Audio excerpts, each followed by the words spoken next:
What do you mean you're going to take off for a trip around the world to check off things like skydive naked or do an Olympic ski jump? I just knew I had to do it. There was no convincing me otherwise. I said, mate, as soon as we pay the business off, I've got to leave. And he said, why? And I said, I've got a list of 100 things. I've got to go and do them. And that was it. My 40% of that amount ended up being something like $12,000 or something. It was nothing. But whatever it was, I was like, this is amazing, because I only had $40 at the beginning of the day.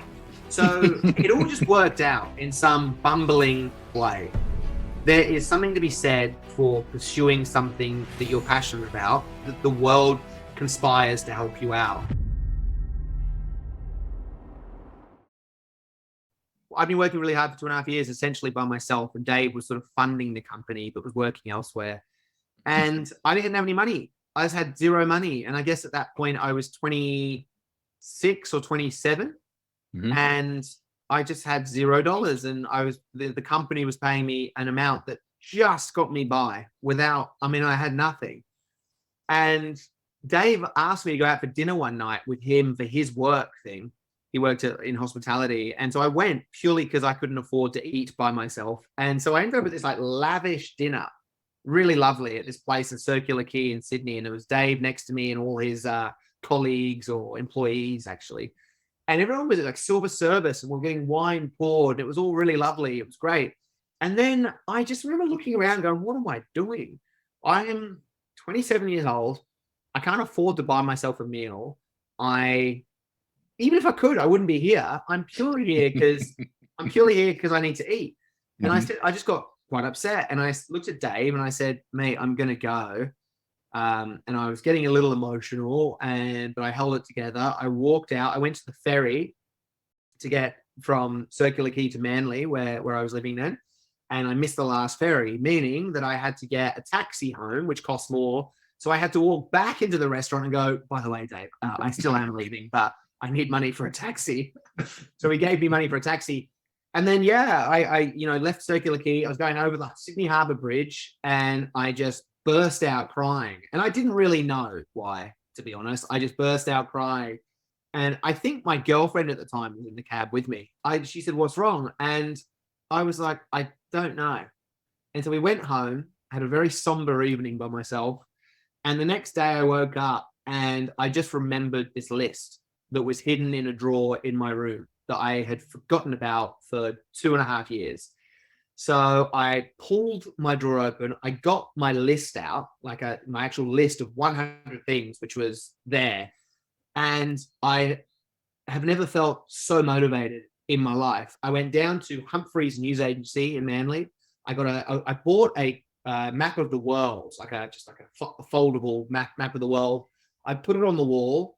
And I got 100 sticky notes and wrote every one of my goals on that and then stuck it all on the wall, on the map, to represent what I wanted to do in my life in that moment. And for the next, that day, certainly, I couldn't work. I was just looking at this thing, thinking about all these possibilities. I worked really hard, right? When something's put in front of me. And I remember thinking, imagine if I just took the focus that I've got on my laptop right now and I just moved it. And I just went like that to a map on a wall that represented, for me, an opportunity to be happy. And I thought I would be happy. And that was it. I rang up Dave and I said, mate, as soon as we pay the business off, I've got to leave. And he said, why? And I said, I've got a list of 100 things. I've got to go and do them. And that was it. My God, I feel fired up right now. Yeah.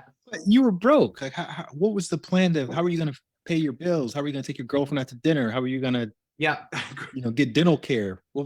Yeah. Well, I didn't think about dental care, I'll be honest. I did think there was money in the business, not a lot.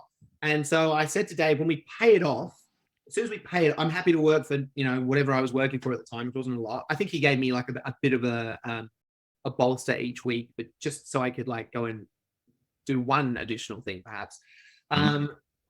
My thinking was, as soon as we paid the business off, we'd have maybe a little bit extra. As soon as we paid it off, I'm not a business person, but I thought if we pay it off and then a bit more, we can take that.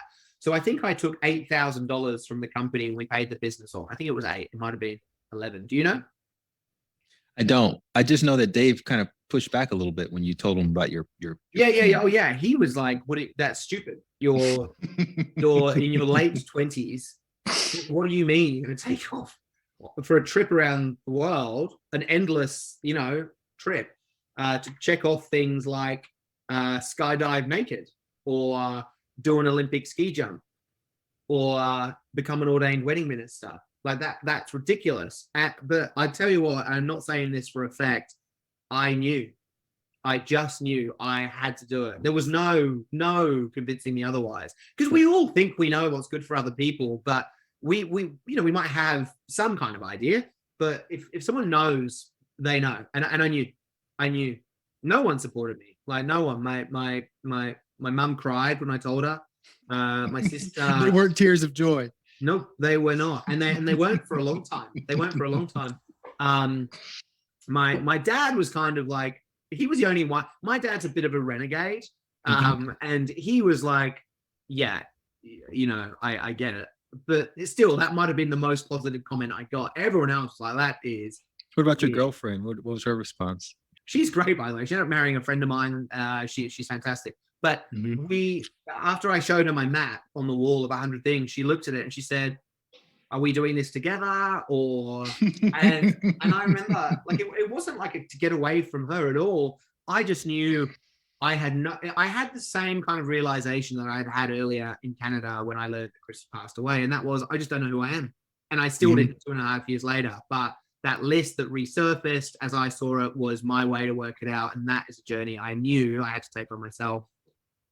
Hey, really quickly, if you like this content or if you don't like it, let me know down in the comments, because your likes and comments are going to help me learn what you want more of. And then that way I can keep bringing you the good stuff. All right. Thanks so much for your feedback, and back to the show.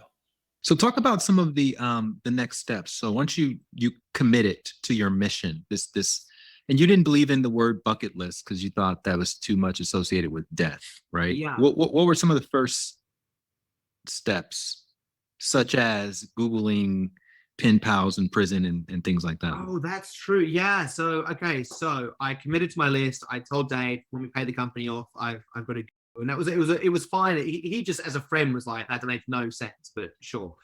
And then, so whilst in Sydney, I started to think, I'm so action-based now. I never used to be. I was like, what can I do? I can't leave the country yet. I've got to pay the business off. What can I do for my list whilst I'm here? So I looked at my list and I used it as a reference point from that moment on in my life. And I would go, right, speed dating. I can do that in Sydney. So I went speed dating. Hilarious. I wanted to visit an inmate on death row. Just to kind of talk to someone that I would never speak to on any other occasion. So I Googled death row pen pals, and you can do it right now. In fact, I'm going to do it right now as I tell this story, because I keep telling people it's this easy, and I just want to make sure I'm not lying. So I Googled death row pen pals. You can Google it, and you're met with a database of thousands of people who are on death row who are looking to connect. Yeah, first one, death row pen pals, writeaprisoner.com for anyone who's interested. And you get to read their profiles. And they have a photo and they have their story. Some of them admit to what they've done. Some say, I'm here for the wrong reasons, but I've turned to God and I just wanted, so that was it. So I wrote a letter. This guy had an address. So I just wrote a handwritten letter to this guy called James, or J-Lock. And he was in there for a crime he didn't commit. He just, I don't know, for whatever reason, out of many of the profiles that I read, I spoke to this one guy. I read his and I thought, I'll do that. So I wrote him a letter. 2 weeks later, he wrote a response, and I got it delivered to my place in Manly, and it was handwritten by this guy. There was like a template that he had drawn on each page, and a story just saying, hey, like, I'd love to connect, da-da-da-da-da. So I just wrote back, and 12 months later, he invited me to visit him. And so maybe that was the timeline of from the moment I told Dave that as soon as the company was paid off to when I left. Maybe it was about 12 months. But he was actually, that was my first kind of like thing from that moment moving forward. I didn't know where to go in the world. All I knew is I wanted to go somewhere related to the list. He invited me to Oklahoma, to a place called McAllister, to his penitentiary. And I thought, well, that'll do. So I bought a ticket to LA, and then LA to Oklahoma, got a rental car and drove for like 2 hours to McAllister, and then visited J-Lock in death row. And it sounds so bizarre and outrageous and, almost unlikely, but I've got to tell you, it's the simplest thing I've ever done. I just applied myself, and I'm not here to be a motivational speaker. I'm not on stage now. I'm just telling you, like, it was easy. It was easy. And things are so easy when you are very clear about what's important to you. And, that's the question that's relative, right? What is important to you? But at these points, it was that.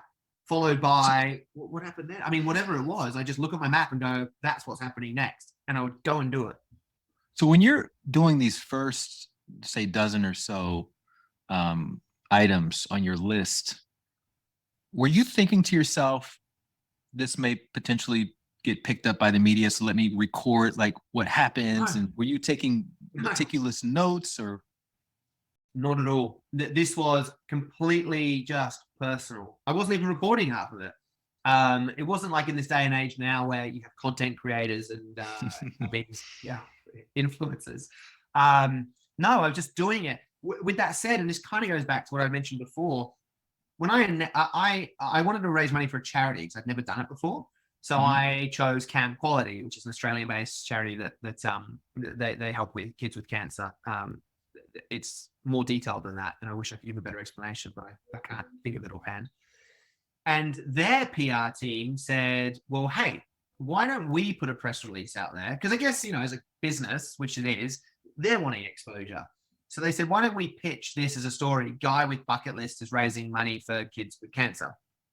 And of course, as soon as I did that, we got a response from Channel 7, like a big network in Australia, to do their morning breakfast show. And I was on their breakfast show. Before I'd even left Australia, having only achieved maybe 10 things probably, including speed dating and what have you, I was talking about this goal. And what I noticed, a couple of things here. What I noticed is because I went on TV, I wanted to raise $10,000 for Camp Quality. I can't remember what the actual figure was that I got to at the end of that day, but because of the TV interview, we raised a lot of money for Camp Quality in one day, and I raised it after then to $100,000, which we went and did. So that was interesting. But no, there was never any plan with it. The one lesson that I, again, wanting to be like really open about what we're chatting about before, when I got on the show, I thought they'd be asking me just about my list. And the way that they framed the whole thing was affected by the death of his best mate, Chris. Sebastian has gone on to create a bucket list to try and find happiness. And I wasn't expecting that at all. And, the truth was at that point, Chris and I weren't best mates. We had just been very close through school. But going back to that point of resistance, there's always some resistance everywhere. One of Chris's sisters kind of didn't like that. And I completely understand why. And before knowing that, of course, I finished the interview. I called his mum, who's wonderful. And I said, look, I did this interview and they asked me about Chris, like quite sort of how framed the whole thing. And I asked, you okay if that happens again, if I mention Chris's name? So I wasn't sure what to do. And she said, no, not at all. Like, go and do it. Like, it's what we see is that your story is his legacy. That was her words, exactly. And so for me, I felt good, but I don't know if that was felt all the way through the family or certainly with one person. But it's a tough, sensitive topic. So I, no judgment, but that's the truth of that part. Their whole thing was you're making it sound like you and Chris were best friends and you guys just like, and now like a media beat up a story, like if they if they would have probably thought it was a shame that we weren't married, or like whatever draws more emotion, whatever that story is, to make it more emotionally evocative so that people really buy into that 5-minute story, that kind of thing. But so was that the interview that Mark saw?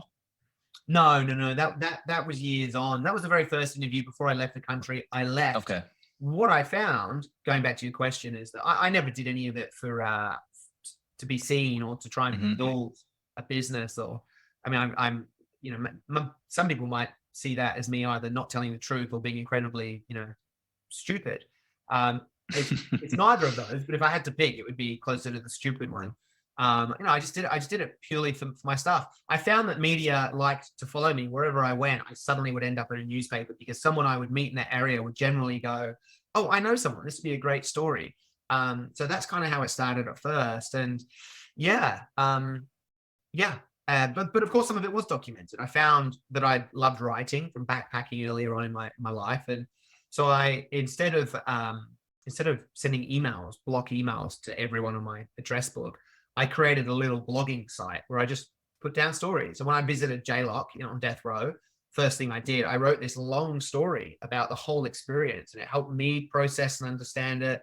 And friends would read it and they would share it with friends. And so that was kind of what I was doing. I hitchhiked across America shortly-ish afterwards, and that was the first time I ever tried to video anything.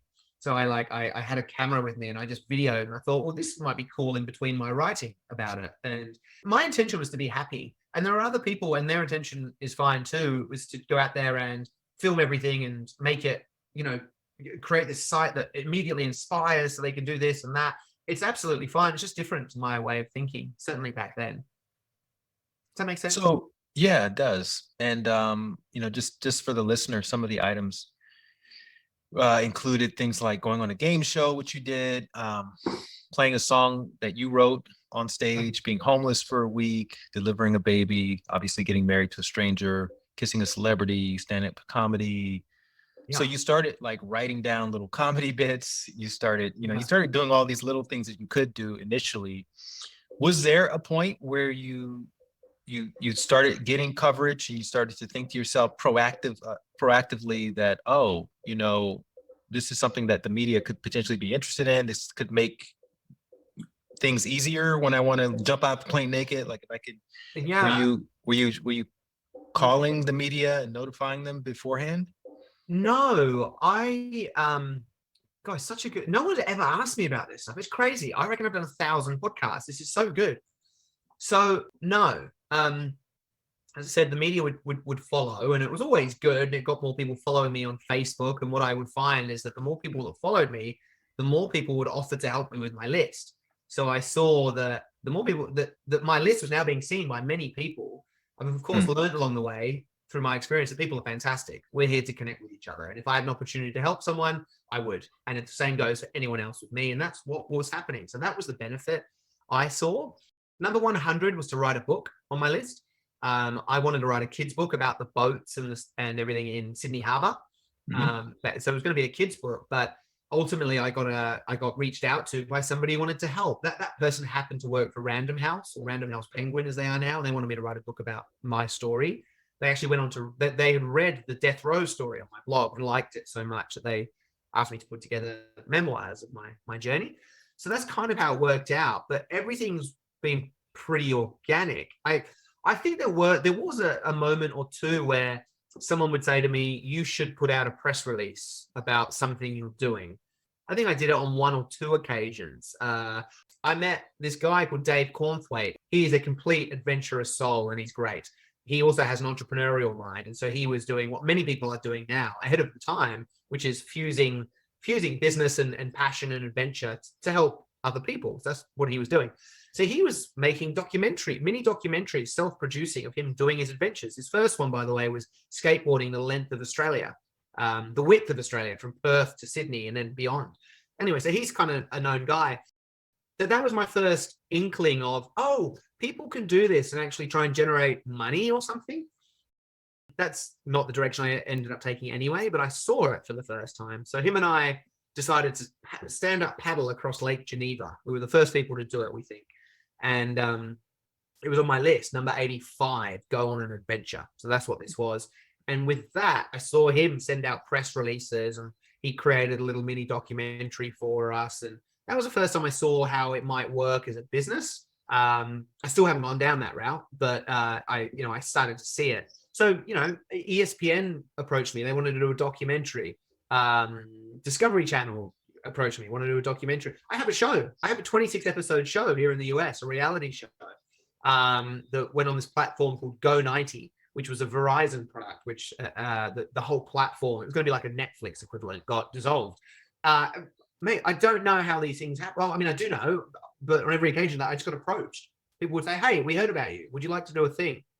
That's a funny story. My first talk I ever gave in LA, I was approached by a guy called Keith from Defy Media here in LA. And he said, we want to do a TV show on you. What would it be about? And I, at that point, had started helping other people. And I said, well, I think it should be about me helping people achieve their goals. And he said, okay. And then I just sort of forgot about it. I mean, this is just such a good example of like me. I forgot about it. I went home for a year. I came back to speak at the same event the year after. Keith was there and he said, where'd you go? And I said, I just went home to Australia. And he said, we want to make a show. And I said, oh, okay. So we made a show. All that to say that, yeah, there was never an intention or a strategy around the business side of it.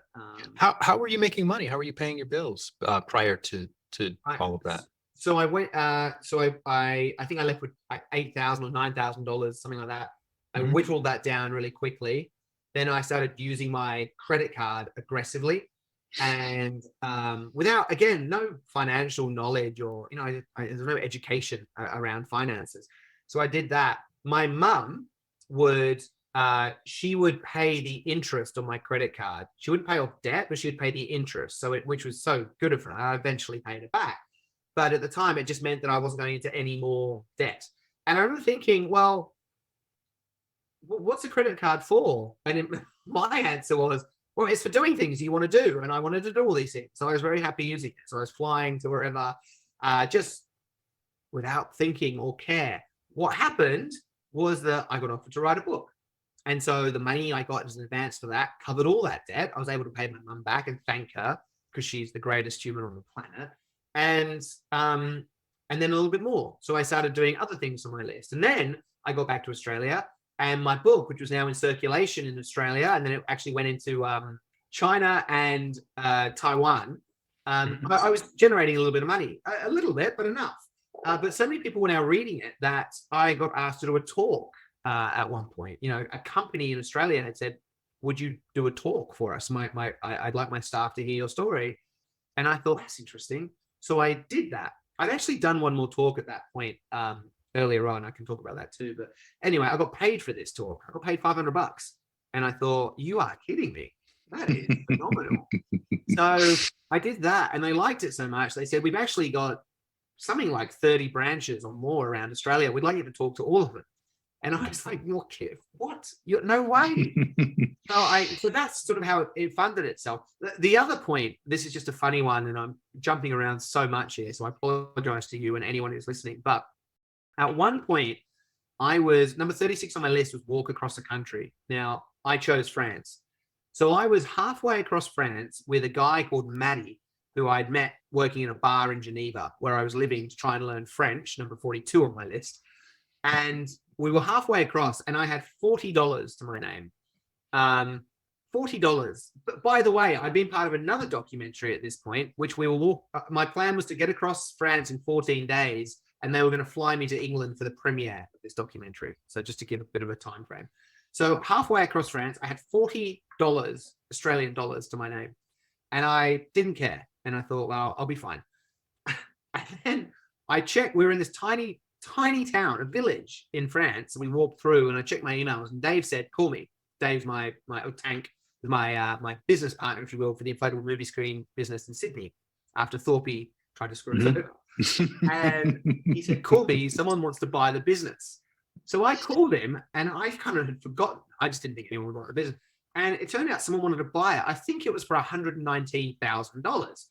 And I was like, no way, really? So we split it 60-40.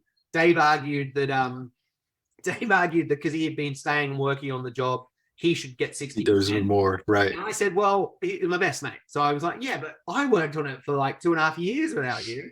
I don't like confrontation. So we stayed at 60-40. For the record, about 12 months ago, me and Dave were catching up, and he said, I think you were right about that, by the way. Anyway, so, but after paying capital gains taxes or whatever the other taxes were, I got my 40% of that amount ended up being something like $12,000 or something. It was ridiculous. I'm really bad with figures, but it was nothing. But whatever it was, I was like, this is amazing, because I only had $40 at the beginning of the day.